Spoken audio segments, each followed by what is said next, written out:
Friends, हम बात कर रहे थे चैप्टर नंबर 3 पर। चैप्टर नंबर 3 का जो नेक्स्ट टॉपिक है वो है भ्रूण का विकास।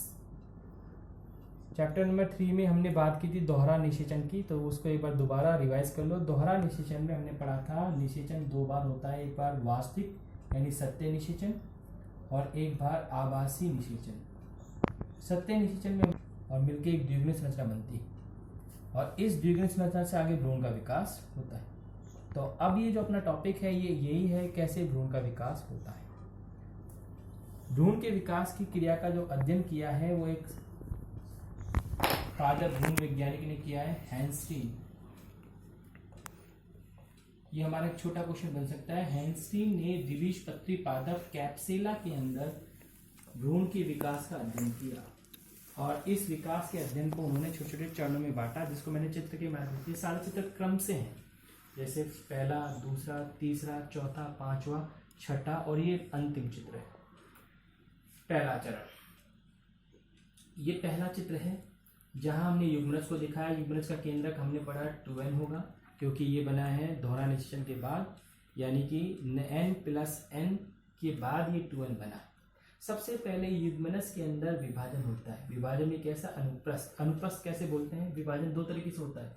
जैसे मान लो ये कोशिका है, या तो ये अनुप्रस्थ विभाजन करेगी जब तो ये यूं करेगी क्षैतिज, और या ये विभाजन होगा इस तरीके से, ये अनुदैर्ध्य होता है, लंबवत। तो पहला विभाजन इसमें अनुप्रस्थ होता है। तो जब अनुप्रस्थ विभाजन होगा तो एक कोशिका से कितनी बन जाएगी? 2। एक कोशिका जो बनी है निभाग की तरफ यानी ऊपर की तरफ, उसे नाम दिया है शीर्षस्थ कोशिका, के शीर्ष की तरफ है, और दूसरी बनी है बीजांड द्वार की तरफ, इसे नाम दिया आधारी कोशिका। तो पहला चरण, सबसे पहले युग्मनज का केंद्रक विभाजन करके दो कोशिकाएं बनाता है। अब उन दो में से नीचे वाली कोशिका जो है वो लगातार विभाजन करके एक लंबी 7 से 10 कोशिकीय संरचना बनाती है। तो ये संख्या लगभग 7 से 10 के बीच में रखनी। इस संरचना को बोलते हैं निलंबक, और निलंबक की अंतिम कोशिका फूली हुई दिखानी है, जो चूषक अंग के समान कार्य करती है। ये विकासशील भ्रूण को पोषण देती है। अब बच्ची शीर्षस्थ कोशिका। ये कोशिका पहले विभाजन करती है तो 4 कोशिकीय अवस्था यानी चतुष्क बनता है। चतुष्क वर्ड हमें टच में है क्योंकि हमें पहले भी यूज कर चुके हैं। फिर ये चतुष्क जो है वो 4-4 की 2 परतें यानी कि अष्टांशक बनाते हैं। कैसे बनेगा चित्र? ये चतुष्क अवस्था का, और चतुष्क में इस तरीके से, तो 4 बाहर हो गई और 4 अंदर हो गए। बाहर की परत को हमने डर्मेटोजन बोला है। डर्मेटोजन में डर्मिस शब्द छुपा हुआ है। डर्मिस का मतलब त्वचा, यानी ये भ्रूण की बाहर त्वचा बनाती है। और जो अंदर की 4 है जिनको हमने बोला है आंतर कोशिकीय समूह, ये भ्रूण के बाकी के हिस्से यानी कि प्रांकुर, मूलांकुर, बीजपत्र बनाते। धीरे धीरे ये कोशिकाएं विभाजन करती है। तो बाहर की तरफ तो ये बन गई त्वचा, ये 2 सींग जैसे जो है ये है बीजपत्र, क्योंकि ये द्विबीजपत्री भ्रूण है तो 2 बीजपत्र होंगे। प्रांकुर ऊपर की तरफ, मूलांकुर नीचे की तरफ।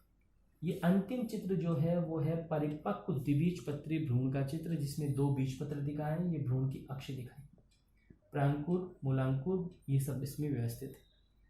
तो ये अपना एक बड़ा क्वेश्चन बन सकता है जिसमें आपसे पूछा जाएगा द्विबीजपत्री पादप में भ्रूण के विकास की क्रिया को चित्र से समझाइए। ये सारे चित्र इसमें बनेंगे और समझाने का जो प्रक्रिया है उसको एक बार फिर देख लेना। द्विबीजपत्री पादप में भ्रूण विकास की क्रिया का अध्ययन हैंस्टीन ने किया कैप्सेला पादप में, और इस क्रिया विधि को छोटे छोटे चरणों में बांटा है। पहला चरण ये बताना, सबसे पहले युग्मनज का केंद्रक विभाजन करता है। विभाजन भी कौन सा? अनुप्रस्थ, यानी इस तरह का, और विभाजन करके 2 कोशिकाएं बनती है, शीर्षस्थ और आधारी कोशिका। ये नीचे वाली जो आधारी कोशिका है ये लगातार विभाजन करके एक लंबी संरचना बनाती है, जिसमें लगभग 7 से 10 कोशिकाएं होती, तो संख्या लगभग 8-9 के करीब रखना।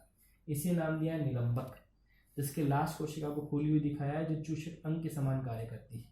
ऊपर वाली कोशिका अभी भी एक ही है, शीर्षस्थ कोशिका। फिर ये विभाजन करती है, और विभाजन करके पहले बनती है 4 कोशिकाएं, और 4 से बनती है 4-4 की 2 परत यानी कि 8 कोशिकाएं। तो ये चित्र बन जाएगा। 8 कोशिकाओं में बाहर की 4 जिन्हें त्वचा बनाने वाली परत नाम दिया है, जो भ्रूण की त्वचा बनाती है, जबकि अंदर की 4 जिन्हें आंतर कोशिकीय समूह नाम दिया है। धीरे धीरे भ्रूण जो है हृदय आकार या चपटा हो जाता है, और उसमें बीजपत्र प्रांकुर मूलांकुर स्पष्ट दिखाई देने लगते हैं। धीरे धीरे भ्रूण की व्यवस्था कुछ ये बन जाती है। तो ये अपना एक बड़ा सवाल। नेक्स्ट टॉपिक है अपना इसमें भ्रूणपोष। भ्रूणपोष दोहरा निषेचन के पश्चात ही बनता है, जिसमें अपनी जो दूसरी लाइन है वो काम आएगी आभासी निषेचन वाली। न युग्मक द्वितीय केंद्रक से जुड़ता है और एक त्रिगुणित संरचना बनती है, जिस संरचना से आगे विकास होता है भ्रूणपोष का। तो एक छोटा क्वेश्चन बन सकता है, भ्रूणपोष क्या है? भ्रूणपोष पोषक पदार्थ है जो विकासशील भ्रूण को पोषण प्रदान करते हैं। एंजियोस्पर्म के अंदर भ्रूणपोष की सूत्रगुणिता बोर्ड में पूछी गई थी, वो है 3n। 3n का मतलब अपने बात की थी त्रिगुणित। दूसरा क्वेश्चन पे बन सकता है भ्रूणपोष के प्रकार। 3 टाइप का भ्रूणपोष होता है। पहला शब्द है मुक्त केंद्रकीय भ्रूणपोष। इस टाइप के भ्रूणपोष की खास बात, इसमें बहुत सारे केंद्रक पाए जाते हैं, बीच में एक बड़ी रिक्तिका पाई जाती है, केंद्र में है ये, तो सारे केंद्रक कहाँ जाएंगे? साइड में। इस टाइप की भ्रूणपोष के अंदर अनेक केंद्रक जो है वो स्वतंत्र रूप से तैरते हुए दिखाई देते हैं, और ये क्वेश्चन बड़े बड़े एग्जाम्स तक आया है। नारियल का पानी किस प्रकार का भ्रूणपोष है? ये शब्द। सेकंड शब्द है कोशिकीय भ्रूणपोष, जहाँ पर केंद्रक विभाजन होता है, साथ साथ में कोशिका भित्ति भी बनती है, तो अनेक कोशिकाएं दिखाई देती। तीसरा शब्द दोनों का मिक्स है, ऊपर की तरफ मुक्त केंद्रकीय रूप है, नीचे की तरफ कोशिकीय रूप। तो 3 प्रकार का भ्रूणपोष पाया जाता है, मुक्त केंद्रकीय, कोशिकीय और हेलियोबियल। नेक्स्ट छोटा क्वेश्चन से बन सकता है भ्रूणपोष का कार्य। नाम से ही पता चल रहा है भ्रूणपोष, नाम को तोड़ दो, भ्रूण प्लस पोषण, यानी विकासशील भ्रूण को क्या प्रदान करना? पोषण प्रदान करना, उसे भ्रूणपोष बोलते हैं।